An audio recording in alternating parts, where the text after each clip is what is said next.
네, 할렐루야. 우리 자합들 한번 인사하겠습니다. 오늘도 주님이 잘해주십니다. 오늘도 주님이 잘해주십니다.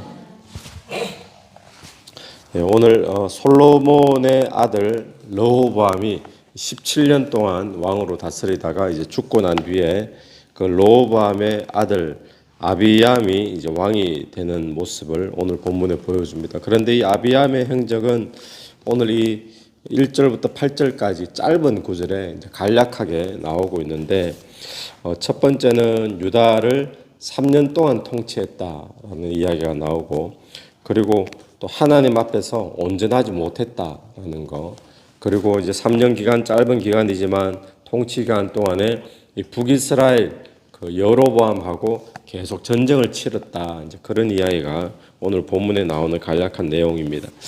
근데 여기서 보는 것은 3절을 한번 보십시오. 3절에 아비암이 그의 아버지가 이미 행한 모든 죄를 행하고 그의 마음이 그의 조상 다윗의 마음과 같지 아니하여 그의 하나님 여호와 앞에 온전하지 못하였으나, 이 아비암에 대한 평가가 물론 짧은 3년이었지만 한 줄 평가로 짧게 간략하게 나오는데, 그것이 금방 읽은 3절의 말씀이죠. 하나님 앞에 온전하지 못했다, 이렇게 나옵니다.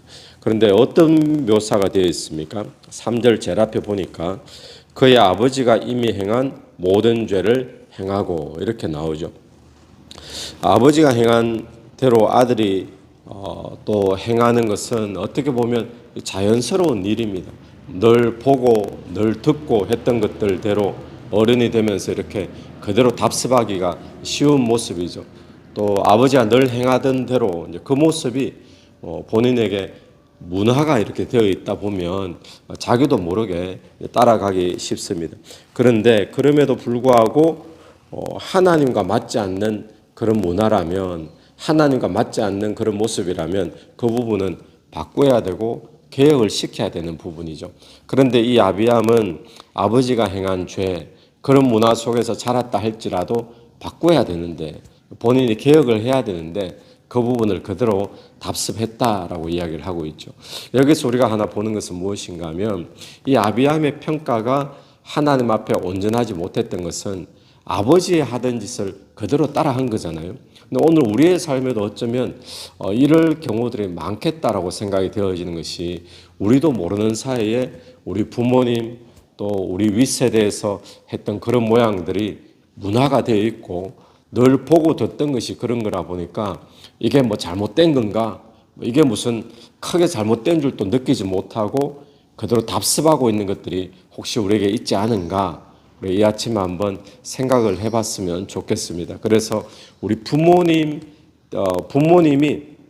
어떤 하나님 앞에 기뻐하지 않는 그런 모습이 있는데, 그때 당시에는 그런 모습이 뭐 죄인지 아닌지도 몰랐는데 지금 돌아보면 그런 것들이 있을 수 있잖아요. 혹시 그런 모습은 없는가? 우리 또 하나는 우리 앞선 세대에서, 우리 윗세대에서 하고 있는 그런 모양들 가운데 뭐 미신적인 문화라든지 우상을 섬기는 문화라든지 하나님이 기뻐하시지 않는 그런 모습들, 나도 모르는 사이에 그대로 따라하고 있는 부분은 없는가? 우리 이 시간 한번 돌아볼 수 있는 그런 시간이 되기를 간절히 바랍니다. 그래서 이 아비암은 아버지가 이미 행한 모든 죄를 행하고, 그런데 거기 보면 다윗의 마음과 같지 아니하여, 이렇게 표현하면서 온전하지 못했다라고 이야기합니다. 이 짧은 간략한 이 본문 속에서 아비암에 대한 기록 가운데 다윗의 이름이 3번이나 등장을 합니다. 왜 이렇게 등장할까요? 아비암의 이야기보다도 다윗의 이야기. 이 이야기는 이 아비암이 온전하지 못하고 또 하나님 앞에서 죄를 지었음에도 불구하고 하나님께서 유다 족속들, 유다 나라를 존속시키는 이유가 바로 다윗에게 있다라는 것을 이야기하기 위해 가지고 다윗의 이름이 3번이나 반복해서 등장하고 있는 것이죠. 여기서 보는 것은 무엇인가 하면 4절을 보시면요, 그의 하나님 여호와께서 다윗을 위하여 예루살렘에서 그에게 등불을 주시되 그의 아들을 세워 뒤를 잇게 하사 예루살렘을 견고하게 하셨으니, 하나님께서 이 다윗에게 등불을 주셨는데 이 등불을 꺼지지 않게 계속 유지하고 있는 거죠. 무엇함에도 불구하고요. 하나님 앞에 행실이 온전하지 못한 그런 왕들이 세워짐에도 불구하고 하나님께서는 이 다윗에게 주신 언약 이것 때문에 그 등불이 꺼지지 않도록 계속 이어가시더라라는 것입니다. 여러분 오늘 인간의 어떤 실수, 인간의 어떤 잘못, 또 인간의 범죄함이 있어도 하나님의 언약이 계속 이어져 간다라는 것을 우리가 보게 되어집니다. 여러분 이것이 우리에게는 은혜 아닙니까? 우리가 하나님 앞에 한번 약속했다고 그것을 끝까지 지킬 수 있는 사람이 과연 누가 있습니까?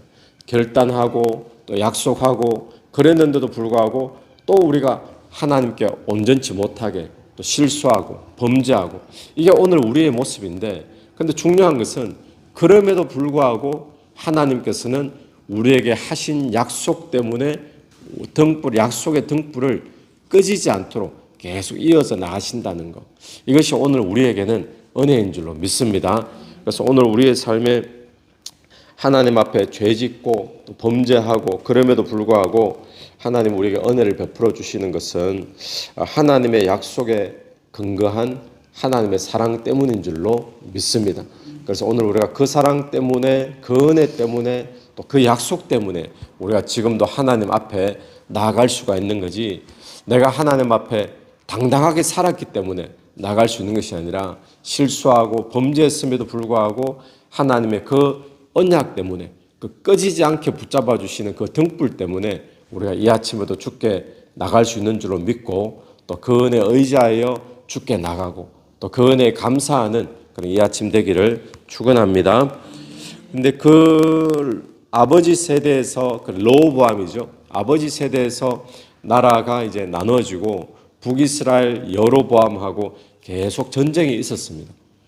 그런데 그 전쟁에 사실은 그 숫자나 뭐 국력으로 따지면 게임이 안 되거든요. 밑에는 남유다 베냐민 지파밖에 없잖아요. 근데 북쪽에는 10지파가 모였으니까 전쟁을 치르면 금방 져야 되는데 이게 안 지고 계속 유지가 되어지면서 팽팽하게 이렇게 나가는 것도 하나님의 은혜죠. 다윗의 언약 때문에 그런 모습이죠. 그런데 이렇게 이제 전쟁을 치르는 것을 보면 계속 전쟁이 되는 이유가 무엇일까? 우리 한번 생각해 볼 수 있죠. 그냥 뭐 나라가 나눠졌으니까 전쟁 치르겠지 그럴 수도 있는데 근데 유다와 이스라엘이 계속 전쟁을 이렇게 치르는 이유는 뭔가 이유가 있는 것이죠. 무엇 때문이겠습니까?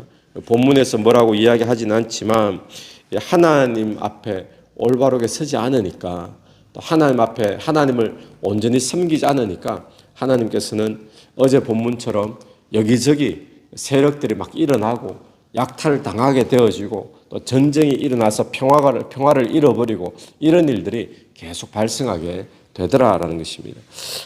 다윗 시대를 한번 보십시오. 다윗 시대는 통일이 되어버립니다. 하나님을 잘 섬기니까. 또 솔로몬 때도 마찬가지죠. 솔로몬 때도 하나님께서 통일 왕국을 이어가게 하시고 또 나라에 평화가 주어지고 또 번영이 주어지고 그런데 하나님을 잘 섬기지 못하는 그런 나라가 되어질 때 여기저기서 침략하기 시작하고 또 전쟁이 끊이지 아니하고 오늘 우리 개인의 삶에도 마찬가지 아니겠습니까? 그래서 오늘 우리의 삶에 하나님 앞에 다시 바짝 다가갈 수 있는 다윗처럼 온전한 마음으로 하나님을 섬기는 그런 저와 여러분 되기를 축원합니다. 같이 기도드리겠습니다. 하나님 아버지 은혜를 감사합니다. 우리가 늘 보고 듣고 하던 것이 우리의 문화가 되어 우리도 모르는 사이에 우리 앞선 세대의 여러 가지 실수와 범죄를 또 미신적인 것, 우상을 따라하고 있지는 않은지 우리 스스로를 보게 하시고 깨닫게 도와주옵소서. 하나님 아버지 특별히 오늘 이 아비암의 온전치 못한 행실에도 불구하고 그 등불을 끄지 않으시는 것은 하나님의 언약 때문인 줄로 믿습니다. 오늘 또 우리가 하나님의 그 언약의 약속 때문에 우리가 온전치 않음에도 불구하고 주님 앞에 나와사오니 주님 은혜를 베풀어 주시옵소서. 주께 나아가는 저희들에게 인도하여 주옵소서. 이 새벽에도 기도하며 나갈 때 기도 속에 성령께서 기도 제목 한 가지 한 가지 위에 역사하시고 우리의 기도 제목이 닿는 곳곳마다 하나님의 뜻이 하나님의 나라가 이루어지는 은혜 베풀어 주시옵소서. 예수님 이름으로 기도드립니다. 아멘. 오늘도 예수 이름으로 승리하시는 하루 되길 바랍니다.